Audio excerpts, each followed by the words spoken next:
Welcome back to the channel, guys, and today we will be unboxing Lightning Overdrive. This set just came out last Friday and I'm pretty excited because the chase card that I'm looking for is the Starlight Black Rose. Black Rose is one of the iconic cards from Yu-Gi-Oh! 5Ds and I can't wait to see if we can pull it. This will be box 1 in a case, and let's see how we go. Alright, let's do it. So I don't know if anyone's been following, but this set is hyped because it can potentially bring back Drytrons into the meta.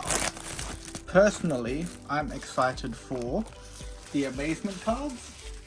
I think they're pretty amazing. Let's get started. Pop this to the side.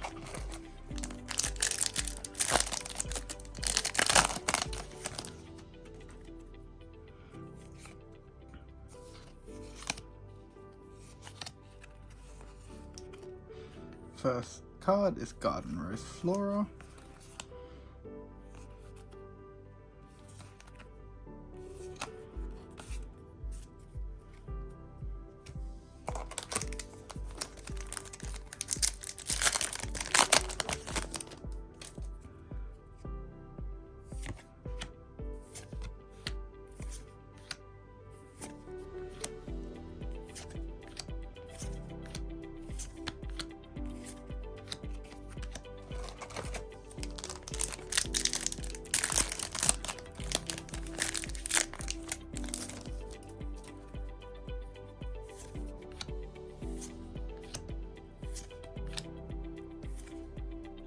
Now this card is something to talk about.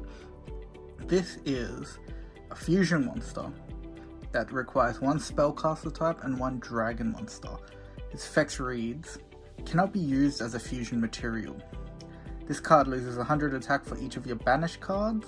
If a monster uses this effect to special summon itself or a monster with its same original type, you can target one of those special summon monsters and banish that. Also, all monsters on the field with its same original type. So essentially, this is a super poly target, and in most meta decks, you can just basically control the board presence with it. And if you super poly and get into this card, it's not like they can just super poly you right back, because it cannot be used as a fusion material. Overall, I think it's a super poly staple. So while Super Poly is still around, you gotta watch out for that. Scrap Raptor as a common, it's the amount of plays you can do with that card is pretty amazing. I'm sure if you're watching this video, you've watched the combos already on YouTube. Sorry about that, I knocked the camera. But basically, it was shocking that they made it a common. It's kind of like Pankratops back in the day, where they made it a common. Or was it a rare? Let me know in the comment sections below. Was Pankratops a rare or a common when it first came out? But Pankratops was a powerhouse by itself because everyone had access to it. Now Scrap Dinosaur? What was it called? Too many scrap cards. Scrap Raptor. Scrap Raptor is now the next common to chase, because if you have that card and you have the dinosaur structure deck, you can do quite a lot with it.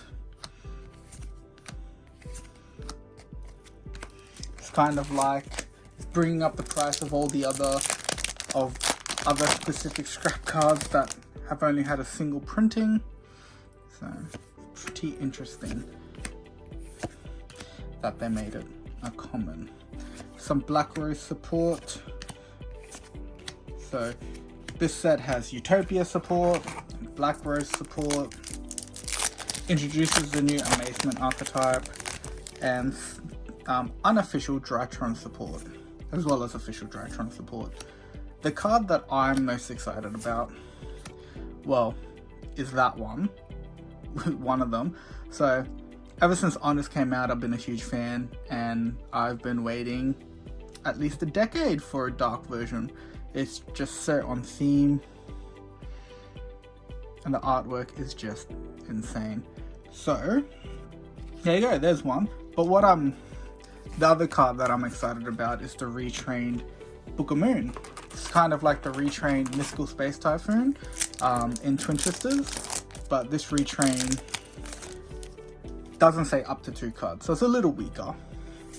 But I think that it can do a lot. Book of Moon was always one of my favorite spell cards, and this new Book of Moon, Book of Lunar Eclipse, kind of does the same thing, but shuts down 2 monsters. You have to pitch a card from your hand to activate it, kind of like Twin Twisters, but there are a lot of decks that can actually take advantage of that. So I am quite excited for that. What I also like, which you can see here, is these amazement cards. They have all the different archetypes in it as well, and they are basically rides in the Amazement theme park, which I think is pretty cool. There's also Ignista support in this. Yeah, the punny Ignista supports, UNI, Island. Well, Island's not in here. And there is Ruddy Rose Dragon. So this is the Black Rose, well, I guess they're called the Rose Dragon archetype now. So it's Rose Dragon support. It's a pretty cool card. It banishes all cards in the graveyards. Haven't really seen that before. And then if you use a plant synchro type monster or Black Rose Dragon to synchro summon it, you can also destroy all cards on the field. All other cards, so it stays. Pretty good card overall, I think. Probably not the better secret rare to pull. Well, neither of these ones were, but they are still fan favorites. And I'm a fan, so I'm happy about them. Only got one ultra rare so far though, so it's a little disappointing.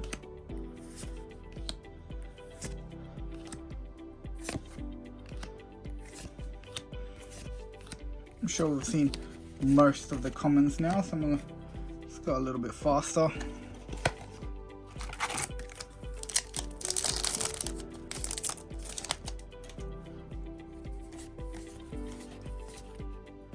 Oh yeah, there's a Traptrix. There's also Traptrix support in this. Let's give it a read. Traptrix Vesiculo, Earth, level 4, Plant, 1400, Defense, 1400 attack. Unaffected by the effects of whole normal trap cards, you can only use one of the following effects of Traptrix Vesiculo per turn, and only once that turn. You can send one set trap you control to the graveyard, special summon this card from your hand. If you control no cards in your spell and trap zone, you can banish this card from your graveyard, then set one whole normal trap in your graveyard, set it to your field. So this card allows you to outgrind your opponent. And trap cards are still pretty good. Most negates that these decks put up are monster negates, not omni negates. Oh, there's another Traptrix card, the Traptrix Link. So, Traptrix Cularia, Link 2, Plant, 1800 attack, 2 insect and all plant monsters. This Link Summon card is unaffected by trap effects, blanketed. You can only use each of the following effects of Traptrix Cularia once per turn. After you activate a whole normal trap card, you can set it instead of sending it to the graveyard. During your end phase, you can target one Traptrix monster in your graveyard, special summon it in defense mode. This is pretty good. Again, it just gives your deck longevity over your opponent with all of the trap holes that are available to you. So, pretty good card.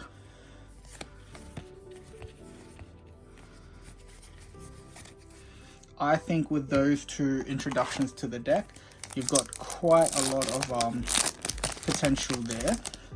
Add in a Gozen match, maybe can make it a bit better. But then right now everyone else is also usually playing single attribute type decks. I think it'll be a good deck overall. I'm gonna give it a shot now that they are released.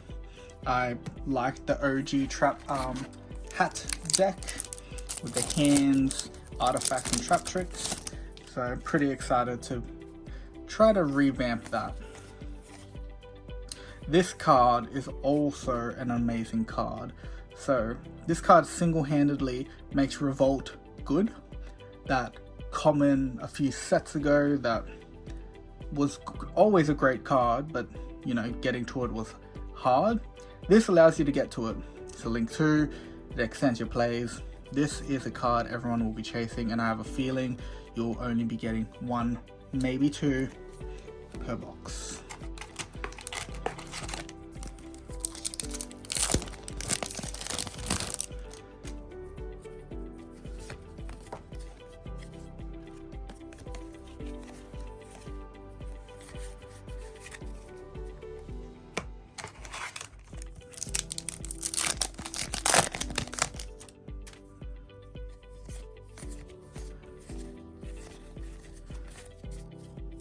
Is that a playset of Scrap Raptors now? I think I've hit the playset now. So you can expect maybe 1 playset per box. What is this? I guess it's another Yu-Gi-Oh! Waifu card. Let's give it a read. Rank 4, 2 level 4 spellcaster monsters with different attributes. 1000 attack, 2800 defense. Rilonia the Wondrous Magistus Witch Wardrobe. So, effect. You can detach 1 material from this card, special summon 1 Magistus monster from your deck. Also, you cannot special summon monsters from the extra deck for the rest of this turn except Magistus monsters. When this card is equipped to a monster, you can target 1 effect monster your opponent controls, negate its effects until the end of this turn. You can only use each effect once per turn. Wow, not very good at all, I don't think. I don't know what the deck is about, so I guess I can't really make that decision. But it doesn't seem that great, honestly. Last pack. Can we do some last pack magic? No, we cannot. That's it for the unboxing of this first box. But like I mentioned, we do have another one here. So join me again next time to look for that Black Rose Starlight. Thanks for watching, everyone. If you are liking what we're doing on the channel, leave a like down below. Comment what is your chase card of this set, and we'll see you next time.